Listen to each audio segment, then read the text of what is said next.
Hello there, and welcome to the Eurogamer Newscast. And this week we are, of course, talking about the massive Microsoft leak of documents that arrived on the internet this morning, revealing all sorts of things about Xbox's plans for the next generation, mid-gen consoles, a new controller, unreleased games. We're here to talk about it all. Joining me, it's Ed Nightingale. Hello. Liv Nunn. Hello. And I'm Tom Phillips. What a morning to wake up to, right? How did you guys first hear about the news? From you. From my boss. But I'll be honest, I haven't had a chance to read through all of it yet. So I know the bits that I've looked at. But there is so much in this. It is so extensive. It's kind of overwhelming, to be honest, that all of this stuff has suddenly come out. Yeah. It's just crazy to see because it's kind of, you never really get to see this sort of internal communication ever as well. Yeah, that's it. There's another side to it. You know, there's all of those announcements or unreleased announcements that I just mentioned. And then there's the fact that there is an enormous amount of emails and presentations made for Microsoft's internal use, private emails sent between Microsoft executives.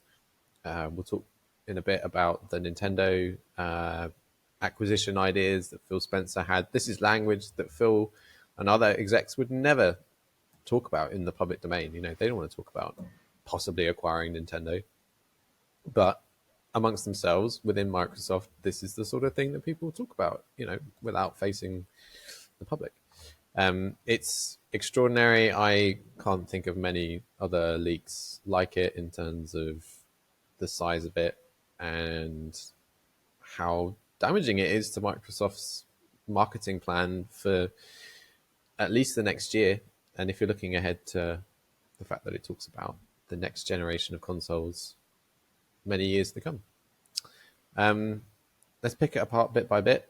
The most interesting story to me was the mid-gen refreshes because they're the most detailed plans I think that we have in there, and they go into real detail about the hardware that Microsoft is clearly planning to launch mid to end of next year, 2024.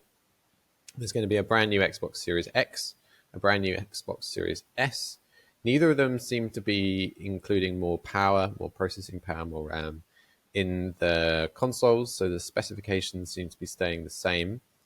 Microsoft is instead focusing on more storage space, keeping the prices the same, but possibly promising a cheaper runtime for you, the end user, because of the lower power that it draws in each case. And the fact that it bundles in a new controller, which we'll also talk about. They, to me, are fairly modest mid-gen refreshes. Honestly, the biggest surprise to me is that the Xbox Series X redesign is going all digital, so there's going to be no disk drive. And that means that both of their consoles going forward will be digital only, which I think prompts a load of discussions around game ownership, preservation, backwards compatibility. Right now, you know, if you've got your Xbox 360 discs still around, you can still slot them in a Series X and they will still work, and they'll be the best version of those games in some cases with 4K patches and things like that. You're either going to need to keep your old Xbox Series X, or if you've still got it, your Xbox One or Xbox 360 plugged in somewhere to continue to play those games, which isn't the case at present. Can I ask when those documents are from, for that in particular? Just because the leak is like, there are emails from like 2019, 2018, going up to 2022. So there's a bit of a range in terms of the leak of how long ago some of the discussions were. So is this something that is actually pretty recent and is therefore quite set in stone at this point? So these details come from an internal Xbox document dated from April 2022. Okay. So we have to bear all of this with with the caveat that this is up to 18 months old, and plans may have changed. At the same time, hardware takes a while to develop, and Microsoft will have been planning its strategy for these consoles for a while. And it would be a big change if that was not still the case.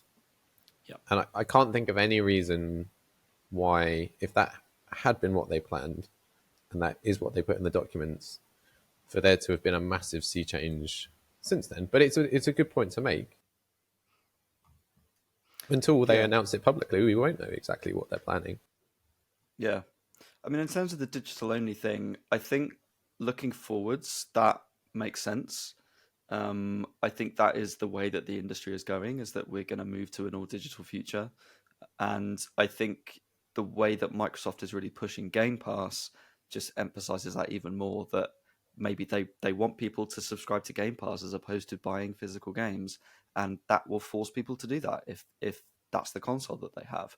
But I think you make a good point in terms of back compatibility and looking at the past and preservation, that it sort of negates all of that work. Now, will those games ultimately be put on Xbox digitally so people can still access them? Maybe. But it totally depends on what is put into Game Pass and what that subscription model looks like as to what sort of value that discless console is getting.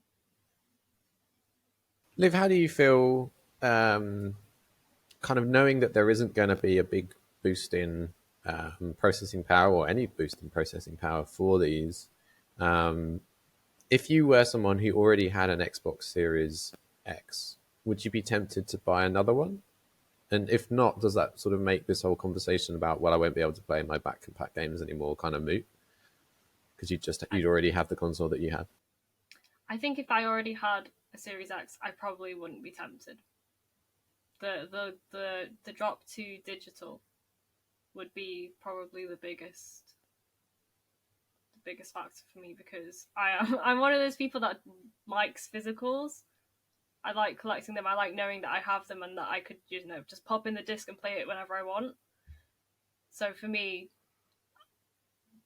I would be looking at that and saying, well, I personally wouldn't go get the refresh, but I do, like, down the line, talking these conversations about preservation, ownership, they are things that we'd need to talk about. Here's the question: you said that you like having the physical copy of a disc. I don't know if that's because you like having it as part of a physical game library, putting it on the shelf, sort of there to have to keep. Do you use physical games when you play on console still? Mostly, Oh, right. yeah. Like my Switch library is pretty much all of there. My Switch library is probably like 80/20. And I Yeah. guess for PlayStation, my PS4 is all physical. Oh, right. That is interesting. I sort of, yeah, the Nintendo side of things has always been more physical. And I think if you looked at the sort of split in digital physical sales for Switch, it's always been a stronger physical skew than PlayStation and Xbox more recently. I'm the complete opposite. I cannot tell you the last time I put a disc into my Xbox Series X. I don't even know if I have.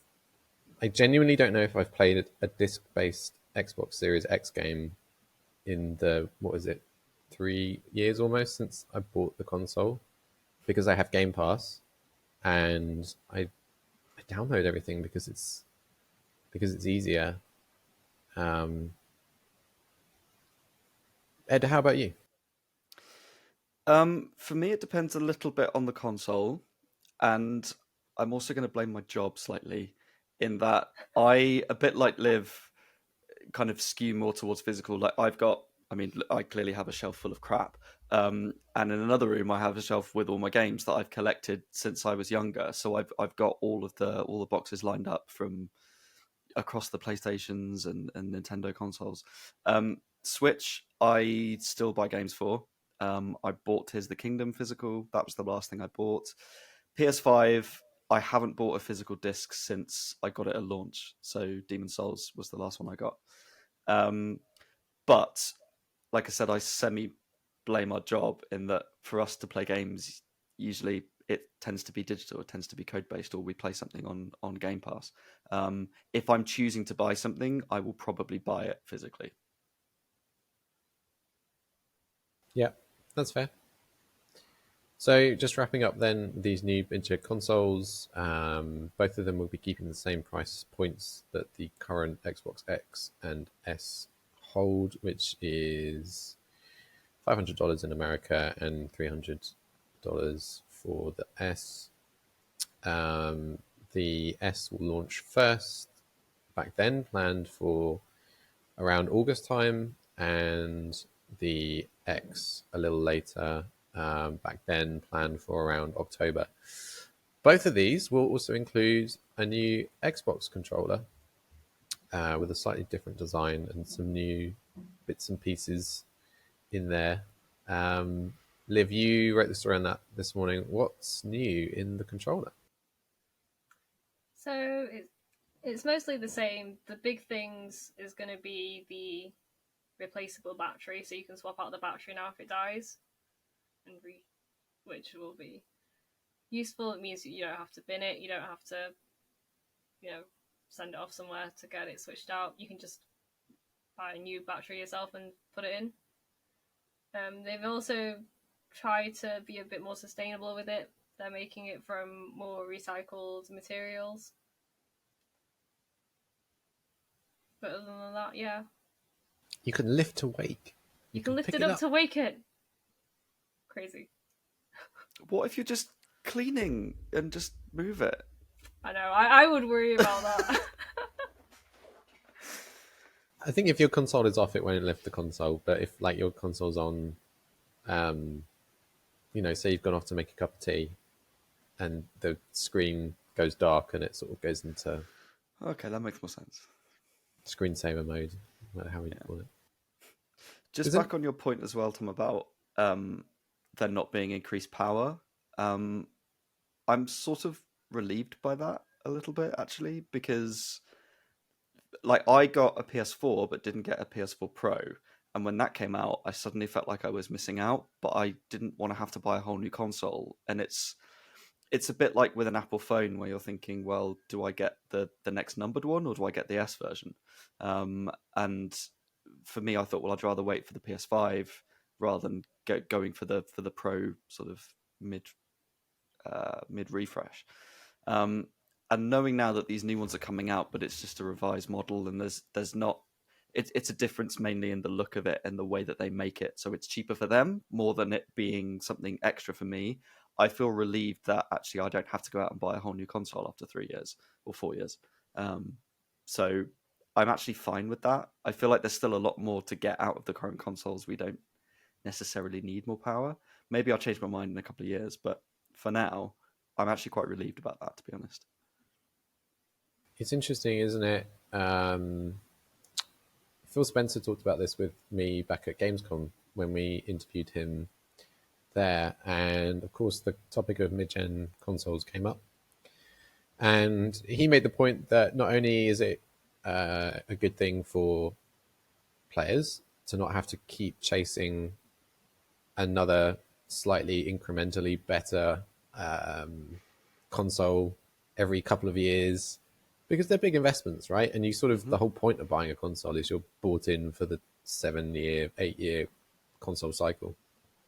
It's also annoying for developers because it takes away the sudden ease of having that benchmark locked for 7-8 years that they need to hit. And Xbox already has S, and it's a different conversation, but we know some of the issues that some developers are starting to have with S, and we're only 3 years into the generation right now, and Larian is having to not launch the split screen version of Baldur's Gate 3 on Xbox, at least initially, to ensure that the S version of that game can actually run. So what Phil Spencer said to Eurogamer back at Gamescom was that as soon as you start doing mid-gen refreshes, you've got a bunch of issues in front of developers on what platform they target. It starts to feel a bit more like PC, and no one wants to pass on more headache to the people who are supporting your console ecosystem with games. So I share your view. I'm not sad that there is not a big hardware bump with this, at least not yet. And it doesn't seem to be, from Sony's side of things, the thing that they are going to chase either.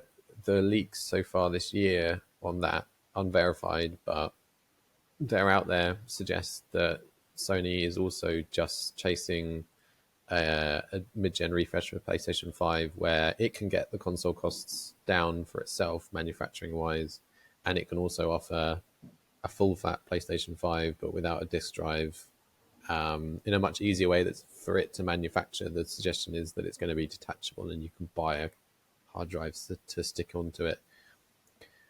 Whether Microsoft does that as well for Xbox, it comes along with a little mini Blu-ray drive that you can stick in via USB. I don't know. One other detail on the controller was, I'm sure you saw this, Liv, but the haptics double as speakers. Yeah.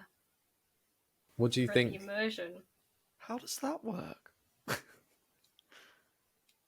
It's for the immersion, apparently. Is Siri going to start speaking to you from the haptics? Oh, I hope not. Weird. Okay. Lots more to talk about. So we heard about some unannounced Bethesda games, including Dishonored 3 and a sequel for Ghostwire Tokyo. Supposedly, again, this is a little outdated, but they were being made. They were in development for launch next year, as well as a game called Doom Year Zero, which was supposedly out this year, but the caveat is that this is a document from July 2020, so potentially a little bit out of date. But Dishonored 3, I don't know if either of you are big Dishonored fans. Liv, you're Better nodding. the first one. Are you pumped for Dishonored 3? What could they do with a Dishonored 3, do you reckon? I don't know. It would be very interesting because what they've done so far is they've kind of wrapped up a bit the story with the outsider and everything. And we've seen, we've already had Corvo and Emily, so I think it would be nice to go to a different place in the Dishonored universe, explore a new setting like we did in 2. And it's been a long time since Dishonored 1 and 2, right? That was the Xbox 360 gen. So, was that right? Or the Xbox One? 1 was 360, I think.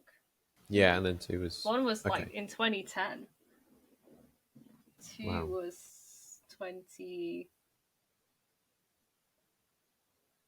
No, I'm not gonna. I don't know. I'm not gonna guess. There hasn't been one this gen. I'm not gonna anyway. be wrong. I'm gonna be wrong if I guess. 2016, I just looked it up, and it was for PS4, Xbox One. Yeah, so they haven't done one this gen so far. I'm very keen to see what they can do. How far you Plus, can it would kind of be blink about. it would be like a sort of return to what Arcane is known for, Yes. especially after Redfall. Yeah, for sure. On any other day, that would be like the story of the day. But today, no. We mentioned it earlier. The emails, Phil Spencer talking about acquiring Nintendo. Ed, you wrote the story on that. What really stood out to you with this? I mean, there's a lot of stuff about acquisitions as part of this big leak. Obviously, that's off the back of Zenimath. It's off the back of the Activision Blizzard stuff. So there's a whole lot of stuff about acquisitions, and a big chunk of it was about potentially, or at least discussing, acquiring Nintendo, which Phil Spencer described as the, in capitals, prime asset, which seems like a bit of a reach, to be honest. Like I said, this is off the back of loads of other companies.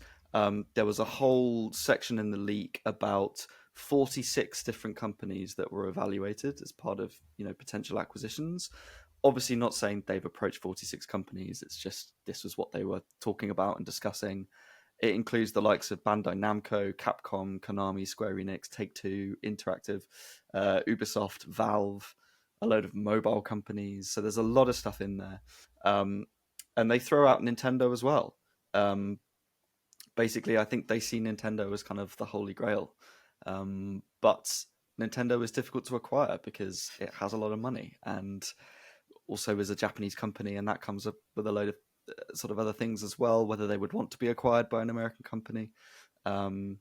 Spencer said that they are playing the long game in trying to appease Nintendo. How long they'll be playing that game for, I don't know. He seems to think that getting Nintendo would be a career moment for him. I honestly believe a good move for both companies. It's just taking a long time for Nintendo to see that their future exists off of their own hardware. So it seems like, again, Microsoft are really intent on pushing Game Pass as this subscription model. And maybe they want other companies to see the light and do the same thing and join them. They've obviously worked with Nintendo a bit before and after this. There were plans back in 2019 to add Xbox Live to the Switch. We had Cuphead that came out on Switch. Obviously, earlier this year was the agreement to get Call of Duty on Switch in order to get the Activision Blizzard takeover over the line. And then there's the whole thing of Microsoft trying to buy Nintendo back in like 99 before they even made Xbox. They were looking at buying them out. So there's kind of a long history of this. I think Phil Spencer would be very lucky for it to actually go ahead and happen. But we'll have to see how long he's prepared to wait for that to happen. If you are Nintendo and you're sat in your office today reading that, how do you think you would feel? I'm sure they're laughing. I'd laugh. I'd be like, you think you can buy us? Do you think there's an element that they may agree with they're finally starting to see that their future is outside of their platform this year more than any other, because you've seen such an enormous success with the Mario movie? They're clearly doing more. There was the comments from Nintendo's president really quite recently where they sort of said Nintendo is becoming more of an entertainment company. Is that true then? That Nintendo is evolving to be a company that's less reliant on its own hardware for its bottom line? To an extent, in that, yes, they've got theme parks and films, and I think Mario as a brand, and like I suppose to an extent Pokemon as well, is very much its own thing. I don't think Nintendo will stop making their own hardware, at least not for a long time. I feel like they're quite an old school company, and I think they still see a lot of worth in owning the platform that they release their games on. So I can't see them stopping that at any point soon. Yeah. To be clear, I agree. I think that we will probably see a Switch 2. Oh yeah, and beyond. Yeah, we could talk about this all day. I mean, but and there's plenty more angles out there. There's discussion of what the next Xbox due in 2028 might be. The details, of course, on that are fairly nebulous still at the moment, but even to launch a console in 5 years, there needs to be a roadmap, and indeed there was one even a year or so back. We have a story on this too. It lists the decisions that Microsoft has to make around where it wants the console to land, power-wise, and the chips that it wants to include in the console. Those are sort of the things that start getting nailed down in the next few years, and then they start like actively working towards a dev kit. In 3 years, that's out with developers in 2027, and then it launches, according to this plan, towards the end of calendar year 2028, which seems a long time away. but that's how long these things take to make. Yeah, I'm not surprised that they're already planning that far ahead. But I guess those things are very much subject to change. Yeah, yeah. It it does feel like a long time, and for there to be no hardware bump between now and 2028 in terms of power, um, it feels a way away. Feels like the future.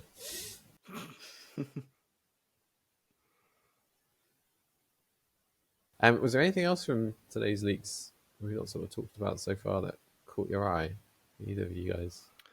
Um, there's another email from Phil Spencer, which we will have a story on, which is him kind of admitting this is from a couple of years ago, and it's him admitting that once Starfield was pushed back, that there was suddenly this huge gap. I think it was about 16 months without any first party exclusives. They are, or at that time, they were hopeful that Redfall would be the next one. But it's a very, I mean, obviously this is leaked, but it's still a very candid email from Phil Spencer, sort of admitting his frustration at the situation, blaming it not so much on development but on planning, and the team not necessarily planning for this event, not planning for slips. I think it's Sarah Bond who responds and is saying, yeah, we need to make sure that in future we are, not just saying what's the expected release date, but what's the likelihood of that slipping so that they can make amends. And then talking a lot about, okay, well, what can we do third party wise to fill this gap on Game Pass? And there are a load of other games, including games that have since slipped from third parties. I think not Gotham. I think Gotham Knights was on there, but what was the other one? Oh, Suicide Squad. Yeah, I think that's one of them as well. They talk about Mortal Kombat, and there's a whole list that I think it's Sarah Bond's team that came up with. And Phil Spencer then replies that Elden Ring would be a good shout, including all of the Souls games. So it seems like they maybe tapped up FromSoft to say, "Hey, can we get all the Souls games on Game Pass?" Which obviously didn't happen, but it's But they quite got Liza interesting. P. Indeed. So it's quite interesting that he was kind of looking at that level of game, thinking, okay, well, what's successful at the moment, which clearly at that time was Elden Ring. Can we get it on Game Pass? And it seems that they couldn't because it's still not there. Yeah, and even then, even if it was, I don't know if that would still make up for the fact that there really has been very little this year. And I think that's felt actually in practice worse than even Microsoft expected, because Redfall disappeared and didn't make any impression at all. Minecraft Legends, Microsoft has said that they're happy with it and it's doing okay on Game Pass, but it doesn't feel like it's had a big impact. The last big first party game before Starfield that I think created a real buzz was Hi-Fi Rush, right? And that's a relatively small game, not a game that you would buy a console for. Yeah, it's great, but it's not a system seller.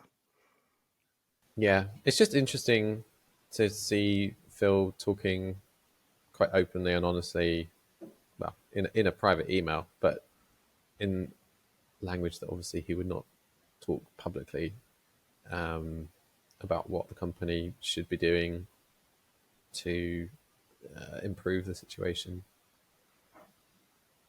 Liv, how about you? Is there anything more from the league that we've not talked about? No, I was going to bring up that gap as well. It was just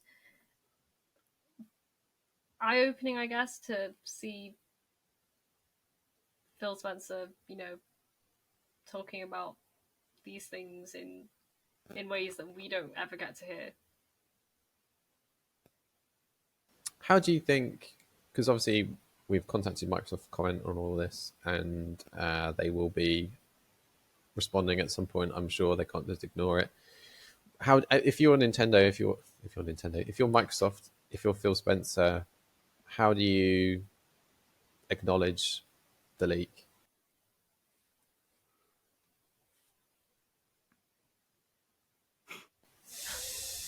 Liv, any thoughts? Do you put up the little "everything's fine" gif? Yeah. Phil Spencer drinking a cup of tea while they're Good. everything. Todd dog in Howard the just fire. going, it just works.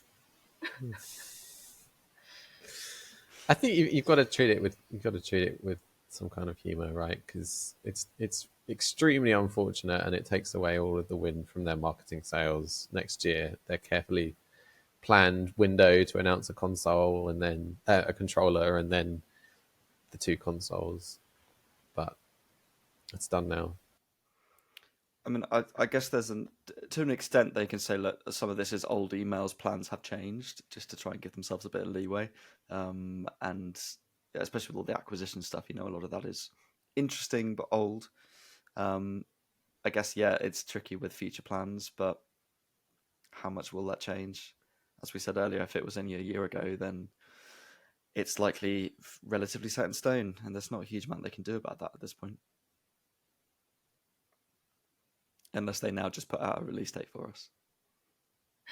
Say, next summer, just to beat Switch 2. Or something. Who Or knows? Switch 2's out there by then. Well, it might be, yeah.